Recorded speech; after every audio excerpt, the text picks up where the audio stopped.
Notre semaine allemande nous ramène à la Suisse et au rapport entre les deux pays. Les Alémaniques ont toujours cultivé des rapports compliqués avec Bonn ou avec Berlin.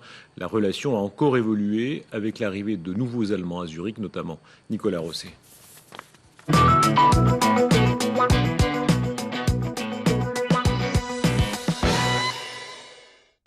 Cela fait 6 ans que Thomas est en Suisse. Pour ce graphiste venu d'Allemagne, la nécessité de parler la même langue que ses collègues s'est peu à peu imposée. Dans mon cercle d'amis, parmi les gens que je côtoie ou qui travaillent ici, je dois dire que je ne connais aucun Allemand qui essaie de parler suisse-allemand. Mais je ne peux que le recommander, c'est très important pour s'intégrer. Le problème, c'est qu'on peut se comprendre sans. Il n'y a pas de nécessité d'apprendre le suisse-allemand.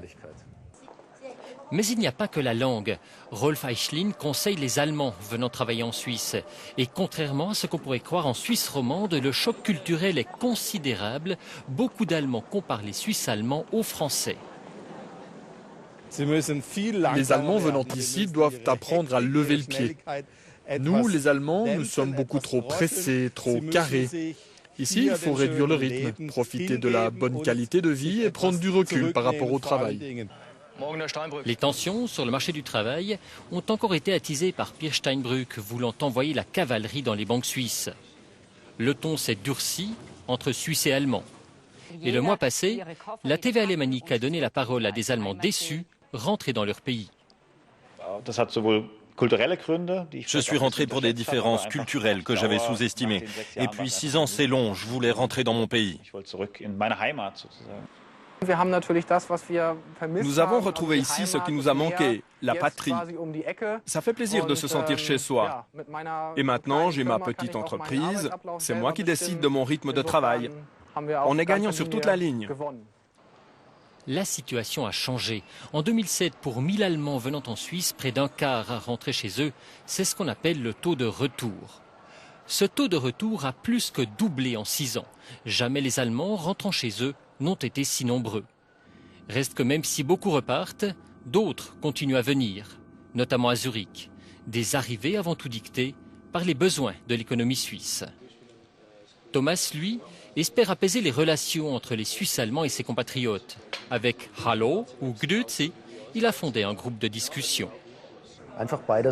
C'est simplement pour développer une compréhension mutuelle, ceci dans une ambiance détendue, positive. Prochaine rencontre du groupe la semaine prochaine, parce qu'au fond, les Suisses allemands ont certes plus de chats, les Allemands boivent un peu plus, mais même si la taille ne fait pas tout, entre Suisses et Allemands, les différences peuvent être minimes. José Ribaud, bonsoir. Bonsoir Darius. Vous êtes un Suisse à Berlin, observateur privilégié, ancien patron de la Liberté, ancien présentateur de ce journal. Vous êtes entre les deux pays. Si on fait le parallèle, en France, les Français souvent ont un regard un peu condescendant sur les Suisses romans. Est-ce que vous observez la même chose chez les Allemands pour la Suisse alémanique ?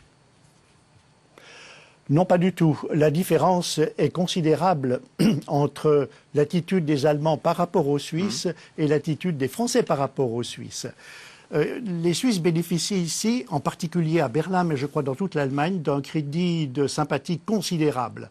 Cela se traduit par des postes de responsabilité de très haut niveau qui sont occupés par des Suisses. Dans le domaine des médias, par exemple, il y a des rédacteurs en chef suisses alémaniques dans les médias allemands. Par exemple, récemment encore, le directeur de la Deutsche Bank, Joseph Ackermann, était un Suisse, ce qui est, je crois, inimaginable en France. Et dans tous les domaines, en particulier dans le domaine culturel, par rapport aux artistes, aux écrivains, il y a cette ouverture qui fait que nous nous sentons, je crois, à l'aise en Allemagne. En sens inverse, chez les romans, parfois, le petit complexe provincial à Paris, on a peur de dire 70, 90, on essaie de gommer un peu son accent. Le Zurichois à Berlin, est-ce que c'est pareil d'après vous ? Oui, plus ou moins, parce que naturellement on reconnaît notre accent, mais la tolérance des Allemands à notre égard, à l'égard des Alémaniques en particulier, qui ne parlent pas nécessairement le Hochdeutsch de Hambourg ou de Berlin, et cette tolérance est considérable, on ne se moque pas de nous. Et moi, je me sens par exemple plus à l'aise avec mon allemand appris à l'école, mon Hochdeutsch, je me sens plus à l'aise à Berlin qu'à Zurich. Je me sens moins étranger à Berlin qu'à Zurich, dans le fond, grâce à cet allemand que je retrouve partout, que j'ai appris, que nous apprenons maintenant de plus en plus jeunes, de mieux en mieux à l'école en Suisse romande. José, petit mot personnel, si vous permettez, pour terminer cette semaine allemande. Souvent, les Allemands, on respecte leur réussite, on les aime pas toujours. Vous, vous aimez l'Allemagne, vous êtes heureux à Berlin, pourquoi ? Parce qu'au moment de la chute du mur de Berlin, je suis venu plusieurs fois ici et j'ai souhaité y vivre parce que cette ville est fascinante sur le plan culturel, sur le plan humain, sur le plan des relations humaines.